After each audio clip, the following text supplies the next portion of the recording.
A ver, dentro de cada persona, de cada ser vivo, hay como un manual de instrucciones increíblemente complejo. Es un código que lo decide todo, ¿eh?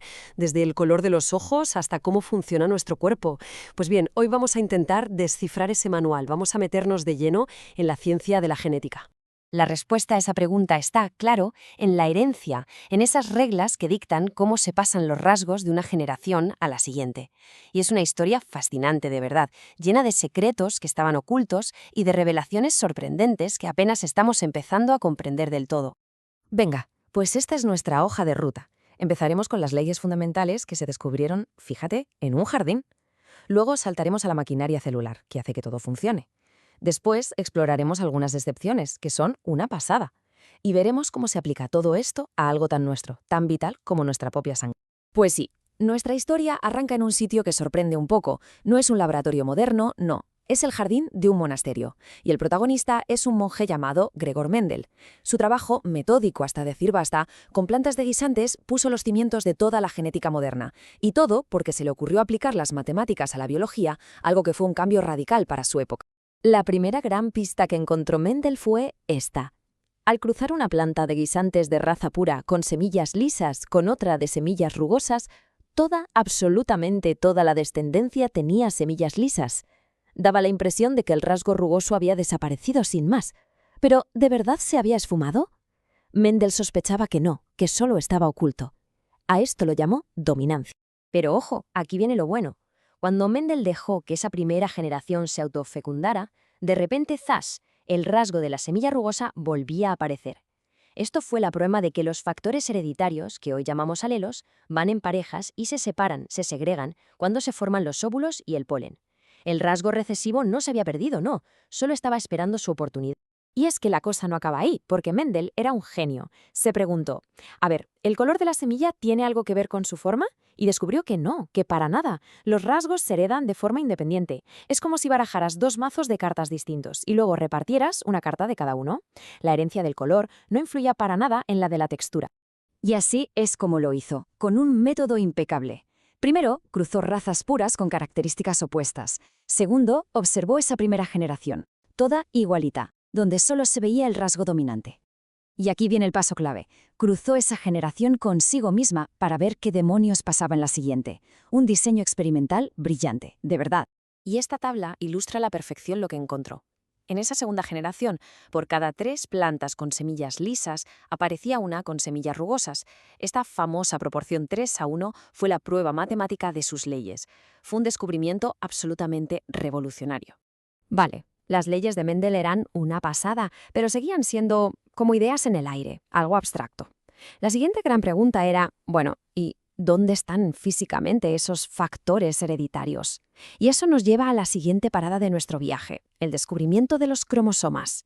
A principios del siglo XX, ¡boom!, una oleada de descubrimientos le dio un cuerpo físico a las ideas de Mendel. Nettie Stevens identificó los cromosomas sexuales.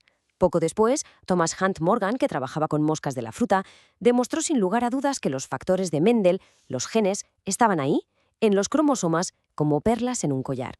El puzzle empezaba a encajar. Y fue Reginald Punnett quien nos regaló una herramienta súper útil para visualizar todo esto. El cuadro de Punnett es básicamente una forma muy sencilla de predecir las probabilidades de los resultados de un cruce genético.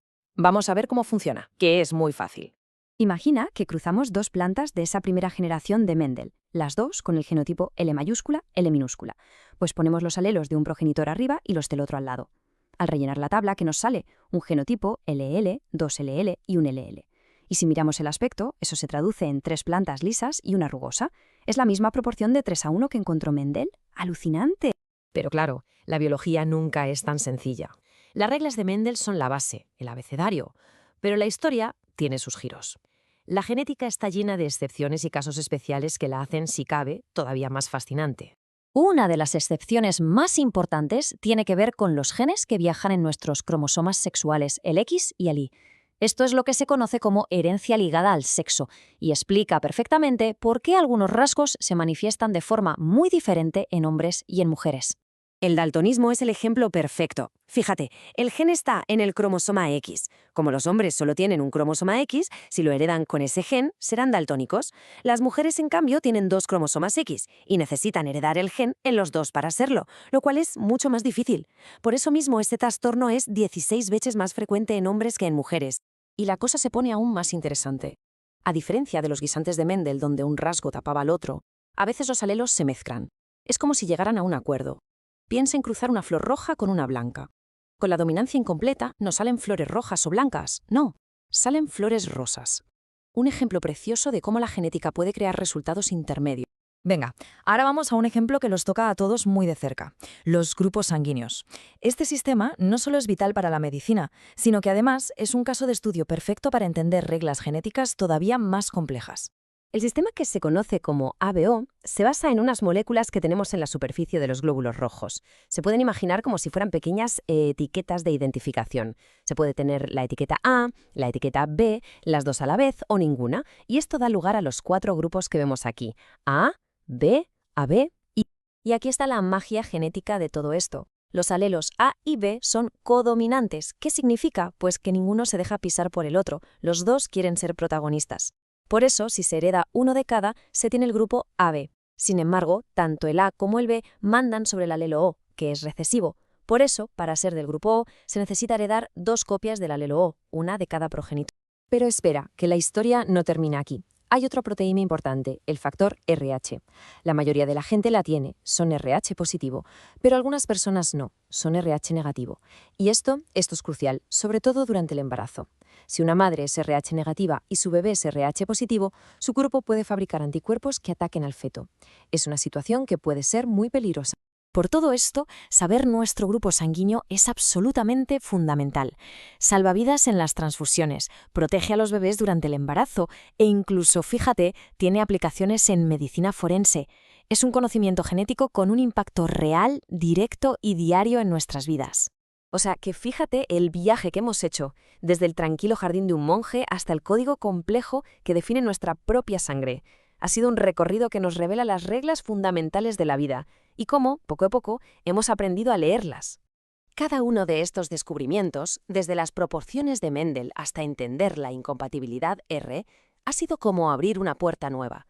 La genética no es solo una materia de estudio, es la historia de quiénes somos y el mapa de lo que podríamos llegar a ser. La pregunta que queda en el aire es, claro, ¿qué nuevo secreto nos revelará el siguiente capítulo de nuestro ADN?